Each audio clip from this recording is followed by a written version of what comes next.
Labdien, dāmas un kungi! Esam Brīvības studijā ļoti zīmīgā datumā, 12. decembrī. Vismaz tagad, kad filmējam. Un šis bija datums, kad pirms 3 gadiem arī ar Aivi iepazināmies tuvāk, un ne tikai arī ar visiem gandrīz te klātesošajiem Brīvības studijas, brīvības modinātāji un visi mūsu cīņu biedru kolēģiem. Jo 12. decembrī notika pirmais lielais protests pret Covid afēru. Un prieks tev redzēt, Aivi, pēc 3 gadiem šeit atkal. Sveiki, Rudolf. Nav jau tā, ka mēs nebūtu tikušies pa šiem 3 gadiem. Bija daudz kas pa viņiem. Bet jā, sveiciens visiem, kas skatās. Pa laikam tā sanāk, iet garām šim te pagrabam un te ierau iekšā un te jāparunā ar kādu atmiņas, kas tik te nav bijis. Jā, tas pirms grūti noticēt, ka pagāja jau 3 gadi kopš tā brīža. Vai arī kā uz to skatās, bet manuprāt, faktiski tā sanāk, ka līdz šim pašam brīdim tas pasākums laikam bija, var teikt, ka vislielākais, ko latviešu tauta spēja izdarīt toreiz uz tā viļņa savākties, vismaz cik tur tie 1000 bija. Varbūt Baltijas ceļā bija vairāk, es nezinu, bet... Vēl bija rododendrs, kaut kas jau bija, toreiz bija visādas izsvilpšanas, bija tur, ko enerģijas ziņā bija līdzīgi, bet tev taisnība, un mēs varbūt atskatīties atpakaļ, kas tad par šiem 3 gadiem ir noticis, un ja mums rīt būtu jāsarīko šāds te pasākums, man liekas, tas būtu sarežģītāk, jo noticis ir daudz kas. Mēs bijām toreiz daudz, patiešām daudz, ne tikai kā dalībnieki, bet kā organizatori bija ļoti, harizmātiski un interesanti cilvēki, gan Jānis Pļaviņš, gan Andris Ciekurs un virkni citi, bet pa šiem te gadiem, kaut kā izdevās tomēr pretiniekam visus salikt kaut kur pa dažādiem stūrīšiem, un daži atmetuši ar roku, bet, daži turpina un cīņās, un es uzskatu šo par vērtīgu pieredzi. Kā tu skaties, varbūt, kas šodien ir citādāk nekā bija toreiz pirms 3 gadiem? Daudz kas ir citādāk. Tas, kas bija toreiz, tas ir arī manas iekšējās sajūtas. Toreiz jau man arī neviens it kā nelika neko darīt, neko, vienkārši bija tāds brīdis. Manuprāt, tas arī bija izšķirošs brīdis, ne tikai katra cilvēka personiskajā kaut kādā attīstībā, garīgajā, ko viņš spēja saprast, ko viņš nespēja, ko tad viņš gal galā izdomā iesākt, bet tas bija arī tāds kā lūzuma punkts, jeb tas brīdis, kas faktiski ir aprakstīts, man liekas, daudzos arī garīgajos traktātos bez mazvai, kad notiks tāda kā lūzuma punkts, kad būs jāizvēlās, kad ir tā kaut kāda atsijāšana arī sabiedrībā, kad katrs tad kaut kādu lēmumu pieņem, kas viņš ir, ko viņš dara, ko viņš pārstāv, ko viņš jūt, ko viņš pār saprot, vai ir izvēlās neko nesaprast un aiziet pa to skuju taku tā saucamo, vai arī notiek kaut kāds lūzums, un tad cilvēki, kas pamostās, kas vēl nebija pamodušies, tas bija tas brīdis, kad tas bija jāizdara pēdējais vilciens, un tā arī notika. Jo kopš tā laika, faktiski es tā secinu, ka cik mūsu ir, tik mūsu ir. Nav tā, ka vairāk īpaši būs, laikam jo pēc tam sākās viss pārējais. Tas bija tāds aktīvs darbošanās laiks, jo tad burtiski nāca iekšā tāds impulss, ka vajag darīt, vajag maukt, vajag 24 stundas diennaktī strādāt. Un tāpat vien to darīt, tāpēc, ka tas bija tāds iedvesmas brīdis, kad vienkārši tu nevarēji to nedarīt. Un tad tas bija īstenībā jaukākais laiks, var teikt, savā ziņā, kaut arī mūs nekur nelaida. Mēs uz ielām sēdējām, savas maizītes ēdām, pūcējāmies pagrabiņos. Toties, kas pa deksmi bija, vismaz tam baram, kas savācās. Jā, bet labi, mēs varam pastīties uz pozitīvajām lietām. Es uzskatu, mēs varam to tā objektīvi teikt, ka pateicoties visu mūsu aktivitātēm, bija vēl virkni citi cilvēki, Kristīna Duņets, Edgars Mednis un daži ārsti un tādi pieslēdzās. Pateicoties šīm aktivitātēm Latvijā, tomēr cilvēki liela daļa nenovakcinējās un izglābās no tagadējām problēmām, kas saistīts ar blaknēm un tā tālāk. Citi aizgāja tiešām pat arī aizsaulē dēļ šīm te vakcīnām. Izglābās. Tagad mēs varam staigāt slimi apkārt, neviens pat nepārbauda, ir to Covid vai nav. Tagad, sapcīt, ļoti daudz slimo. Es arī pagājušajā daļā bišķiņu paslimoju. Nevienam neinteresē. Deputāti pat uz Saimu gāja, budžetu pieņem 12, tur puņķaini slimi sēdēja, tur kaut līdamais. Un tad toreiz tas bija tik dramatiski. Visi policisti iesaistījās, pašvaldības pašvaldības valsts, kas tik te nebija, mēdī, kā meloja. Un tas pretspēks, ko mēs devām, viņš garantēja to, ka tie ir, 20, 30, 40 vai 70% no sabiedrības tomēr nenovakcinējās. Liela daļa jau pirka tos certifikātus arī, būsim atklāti, tur viss ministru sievas un viss caur drošības dienestiem to realizēja mierīgi, tie tur jumtoja. Tagad tas viss bija, un tagad otrais tas neies cauri.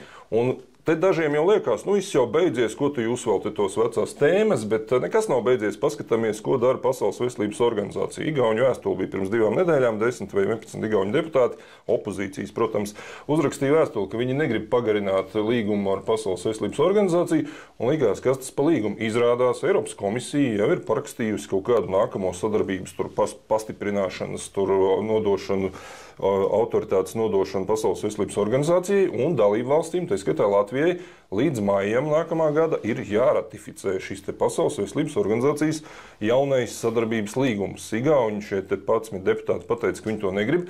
Pēc pāris dienām sekoja citu igauņu vēstuli, kuri pateica, ignorējiet to vēstuli, tie bija opozicionāri, viņiem nav nekāda vara, viņi nav koalīcijā, mēs visu turpināsim. Igauņi tagad ceļ trāci, līdzīgi kā uz Baltijas ceļu. Igauņi sazinājās, teica, ka vajadzēs kaut ko darīt aprīlī, jo šīs te jautājums skar arī Latviju. Latvijā par šo te nerunā līdzīgi kā par CBDC digitālo naudu. Un kāpēc tieši šobrīd tas notiek Pasaules veselības organizācijā? Ir tieši tāpēc, ka tagad šogad nespiež ar Covid nevienu. Nav ne maskas, nav nekas, viss it kā beidzies ir, lai visi ir iemidzināti, tikmēr viņi dabūna cauri savu likumdošanu, kas viņiem vajadzīga. Un tad pēc gadiem, 2, 3 vai 5, jau uz iemācītajām kļūdām, kas viņiem tagad redzēja, kas darbojās, kas nē, jau varēs ar pavisam citu spēku. Un ko tad tas līgums paredz? Tas līgums paredz, ka Pasaules veselības organizācijas darbinieki varēs katrā dalību valstī nākt paši jau un tur vakcinēt bezmaz ar varu un tā tālāk. Izklausās briesmīgi, bet tādu viņi šobrīd bīda cauri. Kā tu uz to visu skaties? Es uz to jau skatos, es par to jau esmu rakstījis un stāstījis, kas tas ir vispār. To sauc par tā saucamo pandēmijas līgumu, pandēmija trītī, kas viņiem tur briest jau vairākus gadus, tur ietilpst iekšā viss tas. Es jau no paša sākuma īstenībā toreiz teicu, ka tās digitālie certifikāti, ka tas bija vīrus vai jebkas, nav jau nozīmes, kas bija iemesls, lai cilvēks tajā sistēmā iedabūtu iekšā. Bet galvenais ir tas digitālais kods, jeb digitālais ID. Vienkārši ar vīrusu varēja to izdarīt visvieglāk, jo tad cilvēkiem ir panika, viņi nedomā, viņi tam tic, viņi to dara. Un tieši tāpēc jau tā pati veselības organizācija skaidri paziņoja, ka viņi to Eiropas digitālā certifikāta pieredzi ne jau atceļ, viņi to pārņem kā pieredzi, kā tas tika darīts, kur sanāca, kā nesanāca, un tad viņi to liek kā pamatu savai globālai šai te sistēmai, kur tas viss būs atkal kopā ar visu, gan digitālais ID, gan visas tās valūtas, viss tur jau beigās būs vienā tajā sistēmā, kas ir tas galvenais viņu mērķis no paša sākuma. Un jā, tagad tur notiek, ir jau uzmetumi tam līgumam, jau var publiski tos atrast. Tur ir tie punkti, kas tur tiek mainīts, un faktiski tur ir briesmu lietas, jā, par kurām neviens nerunā. Tāpēc, ka pirmkārt un galvenokārt tai organizācijai tiek piešķirta faktiski tāda vara kā nevienam. Pie tam tā nav tāda tā kā politiska vara, bet tā ir vara izsludināt šos trauksmes stāvokļus, kur faktiski vienpersoniski tas vadītājs varēs to izdarīt. Pie tam tur nav pat jābūt nekādām reālām lietām.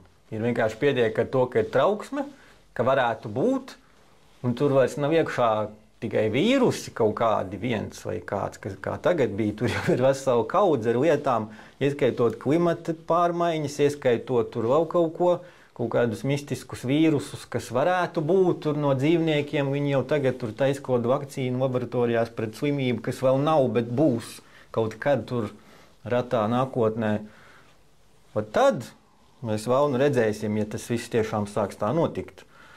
Bet jā, par to, kas par to runā, tas ir tas pats, kas ar to Stambulas konvenciju. Vienkārši tas ir jāizgrūž cauri, un tad jā, tur būs komisijas, un varēs braukt un skatīties, un es nezinu, kā tur būs ar izvairīšanos no tām piespiedu potēm, ja šis viss sāk strādāt.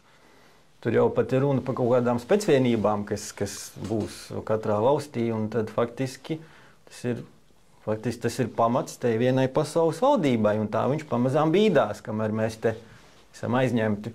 Bet atceries, kā te beidzās vīrus, vienā dienā beidzās, ka vajadzēja iet ārā ar tām citiem karogiem vicināties. Nu, jā, un tas bija tāds labs tests, tas parādīja, ka te cilvēki saprata, ka jā, mēdīji melo, sliktie politiķi mums par vīrusu melo, visi jau bija beigās sapratuši, un tad pēkšņi atkal bija labie mēdīji un labie politiķi, kuri palīdz te nabaga Ukraiņiem un tā tālāk visināties ar karodziņiem. Tas viss kari, visi saistīti vēsturē vienmēr ir bijušas iepriekš izplānoti, iepriekš sadalīts, kas, kur ir liels bizness, tad bija farmācijas industrijai, te ieroču, raķešu industrijai, visiem pārējiem.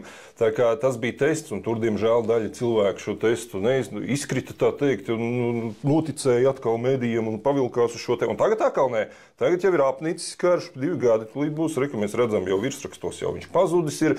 Nu, cik pa TV24 var stāstīt, ka visu laiku Ukraiņi tik uzvar, bet nu, tāpat viņi tur muļājās. Tur tas Donbass ir kara darbības zona, un nekas tur nekādas uzvaras mēs beigi neredzam. Mums te stāsta, ka jā, vajag tikai naudu un tik ko tur. Un es domāju, šobrīd jau ir apnicis arī latviešiem sūtīt tur savus vecos drandaļietus un tā tālāk. Bet te mēs plūstoši varbūt varam pāriet, tu jau ieskicēji negatīvās lietas. Nu, tad nevar īsti gulēt uz lauriem, ka mēs tur toreiz izcīnījām un tur palīdzējām pret vakcīnām cīnīties. Īsti gulēt uz lauriem nevar. Ir jāstrādā. Un te viens ir runāt, izskaitā veidot raidījumus un tā tālāk, bet paralēli ir jābūvē arī, nu, ja viņi stiprinās, mums arī ir jāstiprinās, jābūvē infrastruktūru. Tātad cilvēki ir vajadzīgs tā kā jauns iesaukums. Toreiz šie te visi cilvēki tiešām bija daudz un tāda ar līderu dotībām sanāca kopā. Tagad ir atkal jāsanāk kopā.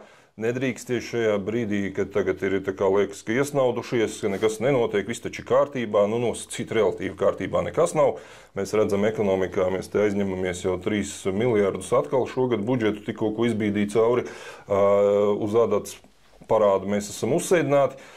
Problēmas ir 101, bet tas, par ko mēs te runājam, jau ir tāds tā kā no augstākais globālais līmenis, vismaz tik, cik mēs tiekam klāt un kaut ko esam izanalizējuši. Var jau būt, ka ir vēl līmeņi virs un tur plāns pavisam cits ir, bet nu vismaz mēs to redzam, jūtam un ne tikai neesam te kaut kādi trakie Latvijā. Arī Baltijas valstīs, arī visā pasaulē cilvēki šim te pievērš pastiprinātu uzmanību tagad, bet nu ir vajadzīgi cilvēki, kas grib darīt kaut ko, ne tikai runāt, bet tiešām darboties. Es, piemēram, pa šiem 3 gadiem iesaistījos visur, kur vien varēju, gūvu pieredzi, mācības, pozitīvas, negatīvas. Tagad esam apvienība Jaunlatvieši, vēstures entuziastu klubu nodibinājuši, tur 200 cilvēki, jaunlatviešos jau pār 1000 cilvēku esam jau labu laiku un darbojamies. Mēs saprotam, ka ar to ir pa maz. Es uzskatu, jābūt tādiem 20, 30, 50 vai 100 šādiem te veidojumiem, organizācijām vienalga. Tas ir partijas vai tur sabiedrisks, jebkas, kaut vai 10 cilvēku klubiņš, kaut vai kā šis pagrabiņš, kas te kreatīvi filmē visu kaut ko, bet tomēr turās kopā un paplašināties mēģina. Jo tādā brīdī, kad sāksies tas, par ko tu minēji, tās neaptveramās lietas, tad no nulles pēkšņi ķert un grābt un kaut ko tā, kā mēs toreiz darījām, būs jau par vēlu. Tur vajadzēs jau, ka var piezvanīt tev, ir savi cilvēki, piezvanīt var vēl kādam, un tur jau uzreiz sanāk kopā jau lielāks spēks. Tāpēc tie visi, kas tagad, es teiktu, kas negrib pieļaut otrais šādu kādu pazemojumu, ka jums tur ar maskām un ar pasi rokā jāiet iekšā lielveikalā vispār pēc pārtikas, lai dabūtu, ja? Es domāju, šoreiz tas neietu cauri, ja cilvēki vairs nav tik, bet mēs tāpat redzam, ka kaut ko jaunu, līdzīgi kā karu, pēkšņi ieslēgs un visi atkal uz to pavilksies. Un tā droši vien ir cilvēka daba. Nevar visi būt super informēti par visu. Lielai daļai neinteresē nekāda politika vispār ikdienā, kas ir slikti. Bet tāpēc mūsu uzdevums ir būt šādiem, turpināt šo te līderību. Diemžēl mēs redzam no tā laika cilvēkiem daļa ir aizgājuši šajā te neko nedarītāju klubiņā. Daži ir sajukuši prātā. Ar visādām sektām un pašu dedzināšanām un ko tik ne. Un galvas tas trakākais ir tas neko nedarīt. Neko nedarot, viss pats no sevis tur juks un bruks. Te mēs pa 3 gadiem redzam, ka nekas nav sajūts un sabrucis. Viņi tikai ir nostiprinājušies šie ļaunie spēki. Tur ieguvuši vairāk savu varu, medijus, policiju, visu pārējo apguvuši un budžetus un tā tālāk. Līdz ar to dzīvi pavadīt neko nedarot, tas ir tāds sevis, es teiktu, tāds muļķa mierinājums, sevis tāda attaisnošana, ka es esmu nespējīgs, neko nevaru izdarīt, tāpēc arī neko nedaru.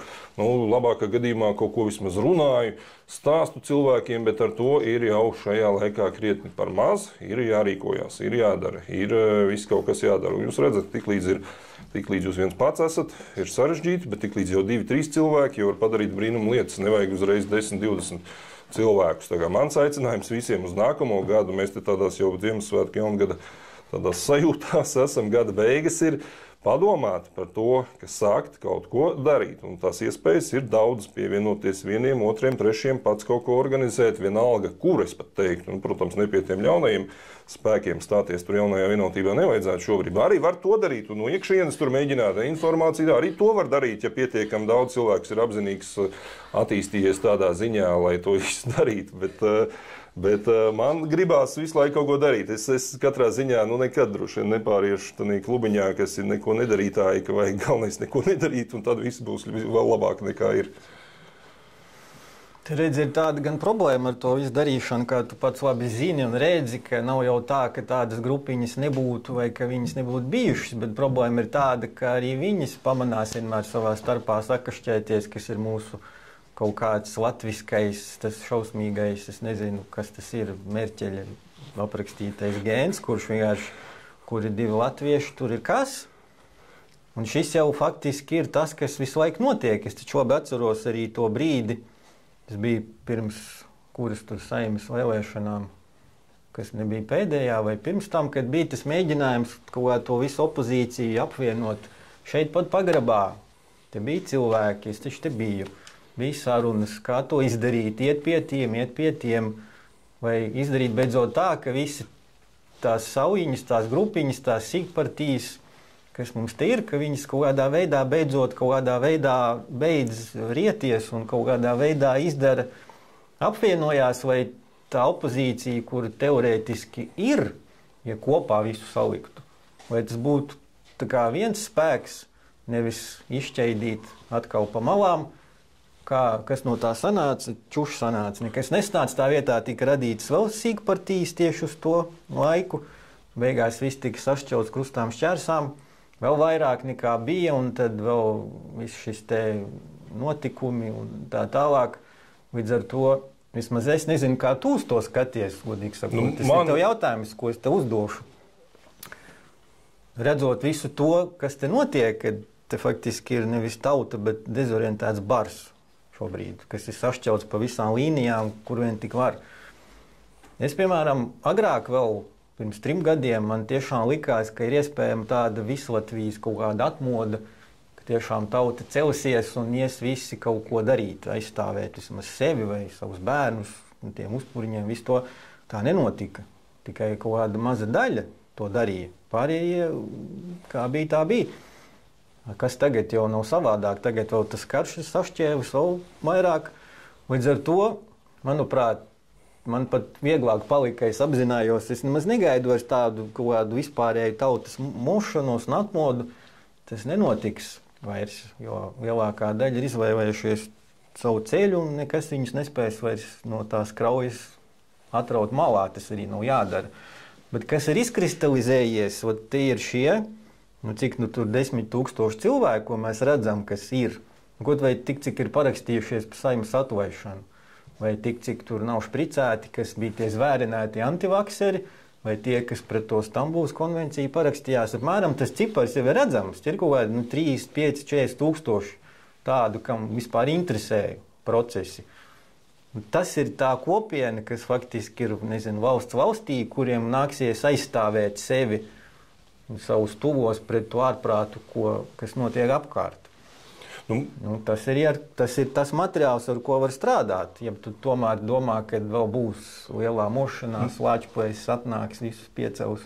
Vai būs mošanās, es nezinu. Mana pieredze par to, ko tu paraksturoji, es arī piedalījos tajos mēģinājumos, ka tur apvienoties. Mans secinājums no tā visa bija, ka ar to ir krietni pa maz, mēs esam pa vāju, un uz to brīdi, kas bija. Un arī tagad ir krietni pa maz un krietni pa vāju. Pat, ja tur visi sadosies rokās un tik mēs esam tagad viens, tas ir maziņš pārāk, tie ir 5–10%, būsim objektīvi, tāpēc trūkst vēl citi līderi. Mēs redzam tos cilvēkus, kas nāk un iestājās un grib kaut ko. Ļoti liela daļa ir pensionāri, visu cieņu, ļoti labi, viņi visu redz un saprot, bet tur ir vajadzīga arī vēl cita asuma cilvēki, lieli uzņēmēji un tā tālāk. Ja mēs paskatāmies pretiniekiem, kas ir, mēs tīri politiski runājam, tur kaut vai apvienotais saraksts uzradās ne no kurienes, lielais uzņēmējs Uldis Pīlēns. Tas ir pavisam cita jauda. Tur viņam ir darbinieki, viņam tur ir budžeti, viņam tur ir viss kaut kas, viņi saliek kopā, hops un dabam 15–16%.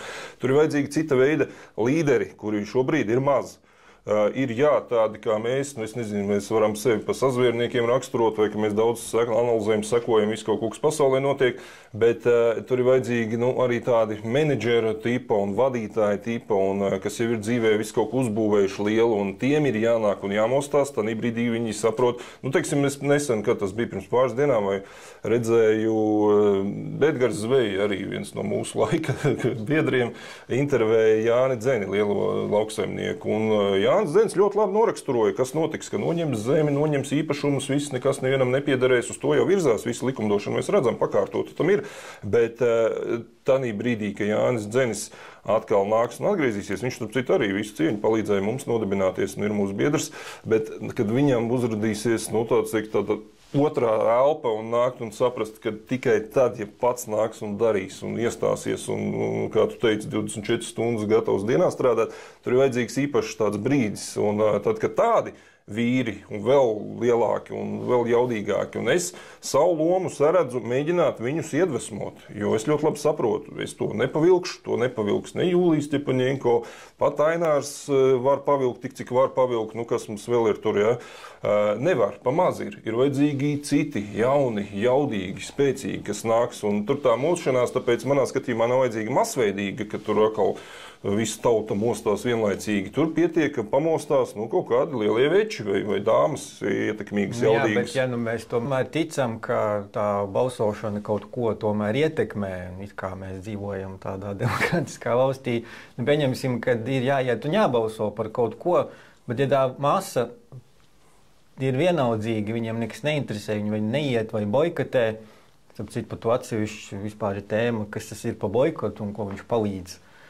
Jā, un tā tālāk, kas tad būs tie, ir jau arī masa jāizglīto, vai viņi vispār gribētu saprast kaut ko darīt, balsot kaut vai par tiem večiem, kurš ir pamodies un stāsta aizgūtnēm, ka resets nāk, abi nāk. Tālāk. Boikots uzreiz jau īsi, boikots ir noziedzīga darbība un visdrīzāk viņu organizē Latvijā tieši kā reiz pie varas esošie un pa naudu, pa sudraba grašiem ir vīriņi, kas skraida un musina tautu un atkal saka, neko galvenais nedariet, viss tur pats ir bruks un juks, tā nav. Par to tikai priecājās vara, ka kāds neiet balsot. Varai nepatīk, ka ņem nost varu. Bet kas balsos, te atgriežamies pie tā, ka ir vajadzīgi līderi, sevišķi reģionāli, katrā vietā savi autoritātes, un ja šāds parādās, viņš pavilkt var tās reģionālā, vienalga, kurā pilsētiņā cilvēkus daudz vieglāk un labāk nekā mēs te no Rīgas, un mūsu tās iespējas, tomēr arī ir diezgan, tad, ja mēs te savos burbuļos tādos esam ierobežotas, tā nav, ka visa Latvija zina un pazīst un redz un dzird, klausās šos mūsu raidījumus. Mēs jau redzam pēc skatījumiem, tie burbulīši ir ierobežoti, tāpēc ir vajadzīgi, ka viņi kā sēnis pa visu Latviju kaut kur sāk jauni līderi parādīties. Un praksa rāda, ka tas nav bezcerīgi, mēs paši to redzam tagad no saviem biedriem, tagad jau mēs esam kristalizējuši kādus 10 līdz 20 cilvēkus, kurus agrāk pirms gada neviens vispār nezināja. Mēs tagad viņus esam jau identificējuši, ka jā, tu varētu, tev sanāk, ir tādi, kas grib, bet kuriem nesanāk, arī nekas, viņš var iet palīdzēt kādam, un ir šie cilvēki. Viņi ir, pabraukājot pa Latviju, jūt, ka skaitliski jau ir ļoti daudz, un ir tādi, kas saka, Rudolf, lūdzu, kaut ko dariet, un tas man tad pienākums sajūta ir radīt šo tādu, es teiktu, ticību, cerības staru, ka nav visi padavušies un nepadosies, jo kas tad pretējā gadījumā mēs nonākam kaut kādā Ziemeļkorejas variantā, ka vispār padodamies, atlaižam vai jābrauc uz ārzemēm. Tādu scenāriju mēs negribam. Mēs gribam cīnīties pret, jo skaitliski tomēr, lai, piemēram, tu saki, labi, tur 35,000 vai kā, tie, kas ir pretējā pusē un ir pie šprices, ir vēl daudz mazāk. Ja ne, pa vidu, protams, ir visādi ierēģi, tur armija, ja, bet tomēr viņi, kas kontrolē to, ir skaitliski mazāk. Tāpēc tas balans, viņš jebkurā brīdī var, teiksim, nospēlēt kaut kādu lomu un varbūt ārēji visādi faktori. Katrā ziņā mans skatījums jābūt tonusā, jābūt ir labā formā un jābūt gataviem, lai nenotiktu, piemēram, tā kā notika pēc atmodas beigām, ka visi ar auseklīšiem un karodziņiem vicinājās un tikmēr atbrauc kariņa tēvs, vai tur visādi leviti un kas tik pie mums neatbrauca un mierīgi uzreiz jau ar savām kapitālismu un ārzemju valdību droši vien aģentu spējām 1 un 2 sabāza maisā visus auseklīšus un čekisti, plus čekisti pieslēdzās arī un visi, kas mēs te redzam tagad, ka uzpeldēja šīs te kartiņas, ja, tie kļuva pa premjeriem, pa ministriem un tā tālāk bez problēmām un cilvēki palika atkal tukšām rokām. Līdz ar to šādā te brīdī, ka mainīsies ārējo faktoru dēļ kaut kas, ir jābūt šādām te cilvēku kopienām, kas būs spējīgi, kā Diāna labo piemēru Limbažus minēja, brīvie Limbaži, ļoti labi, arī Valmierā mēs nesen bijām, arī ir cilvēki, kas šādi te ir apvienojušies un darbojās ikdienā praktiski viens otram palīdz, un tas ir tas, kas ir vajadzīgs, un tur, bet ir vajadzīgi līderi manā skatījumā. Redz, ir tā, ka pārvalde jau nav politika nemaz, ne likuma, pārvalde ir informatīvā plūsma, kas pārvalda informatīvo lauku, tas arī sēj savas idejas cilvēku galvās, un tam viņi arī klausa, par cik tie mediji un viss pieder ne mums, bet pieder tiem, vai cik viņi būtu mazi, viņi formē šo lauku 90% cilvēku, tāpēc ir tā, kā ir. Tāpēc jau tas bija tas pats pirmais, ko es sapratu toreiz pirms 3 gadiem, ka latviešu valodā un telpā vispār nav nekādas informācijas iedzīgas, da ne par ko nav. Ir tikai kaut kādi propagandas murgi, režīma, šitas te, ko viņi panorāma, Latvijas rādio lūdzu. Ja tu klausies to, tikai tu vispār, nezinu, no tā nelabi metās. Ir īpaši tagad, ko viņi tur murgo. Tāpēc tas bija tas, ar ko es sāku, ka radīt kaut kādu informatīvo, kaut ko tādu, vismaz tulkot, nezinu, no citām valodām, kur kaut ko raksta vispār pasaulē, kas vispār notiek, nerunājot jau par to vīrusu un par tām lietām. Nav tā nekā vienkārši propagandas smirdoņa, cik viss ir slikti Krievijā, cik viss ir slikti tur, ārprāts. Tu vienkārši slims var palikt 3 dienas to paklausoties. Tas bija tas, kāpēc vispār es kaut ko sāku darīt, tāpēc, ka zināju, ka ja nebūs informācijas kaut kādas alternatīvās, tad nekā nebūs, un tāpēc arī viss notika, tas, kas notika, tāpēc jau šos burbuļus apspiež, cenzē, cenšas viņus izjaukt, jo nedrīkst taču zināt neko vispār, kas notiek. Tāpat laikā, kas mums īsti ir jādara, kā tu zini, mums jau nav, Latvijai jau nav nekādas citas attīstības stratēģijas vai plāni, kā tikai Agenda 2030, tas maģiskais cipars, kas visur ir, skola, medicīna, izglītība, viss zaļā afēra, viss ir tikai tur. Tas brīdis te tuvojās, cik ta palika, 7 gadi, 6 gadi ir, lai to ieviestu, tāpēc viss, kas mums ir jādara, sanāk tā, ka mums ir jābremzē tie procesi. Jo kamēr tas nav nobremzēts, kamēr tas nav apturēts, mēs vispār nevaram neko savu darīt. Ja mums viss ir uzlikts pa plauktiem, kas mums ir jādara, tāpēc viss tas notiek. Viss Stambuls, viss šitās te pandēmijas līgumi, viss tur ir ierakstīts. Pēc, ja mēs spēsim apturēt to, un kur tad vēl tagad tas balsojums pa Eiropā, ka Eiropā taču vairs nav sieviešu, nav vīriešu, nekā nav. Tagad māte un tēvs vairs nebūs. Jau viss jau Latvijā arī. Vēl te šodien lasīju, kad vecāks 1 un 2 būs, tad arī šeit tas būs.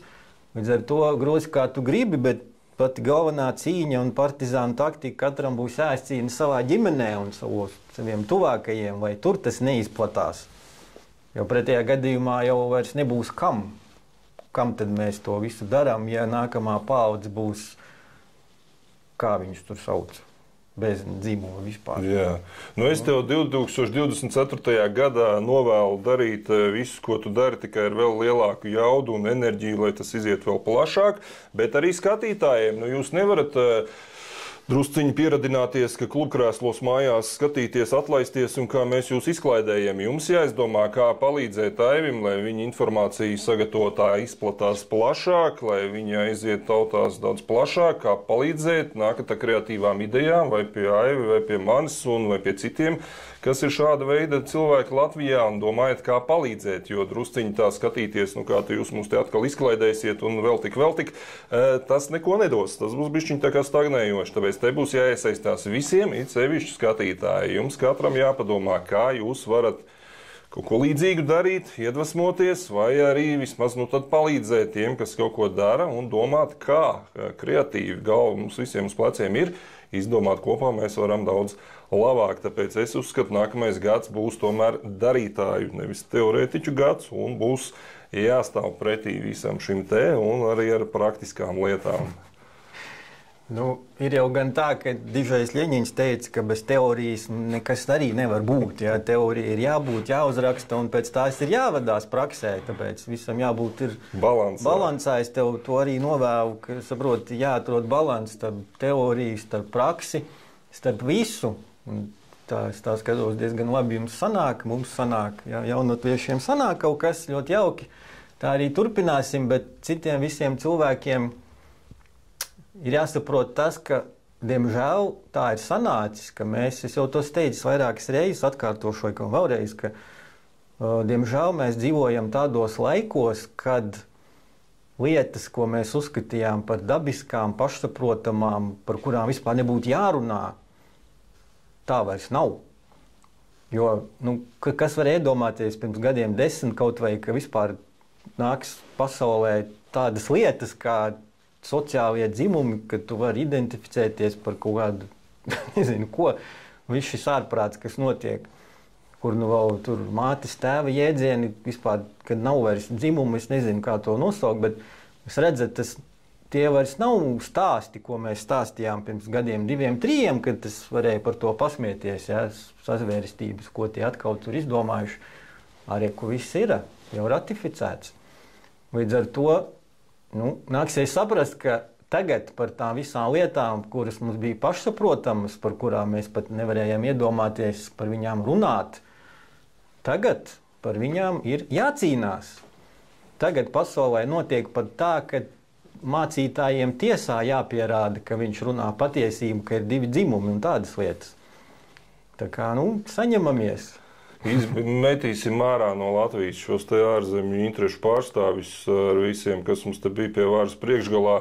Nevajag mums šādas te vērtības, mums vajag savas pašiem, mums ir pietiekami skaista valsts un cilvēki un kultūra un to visu vajag saglabāt.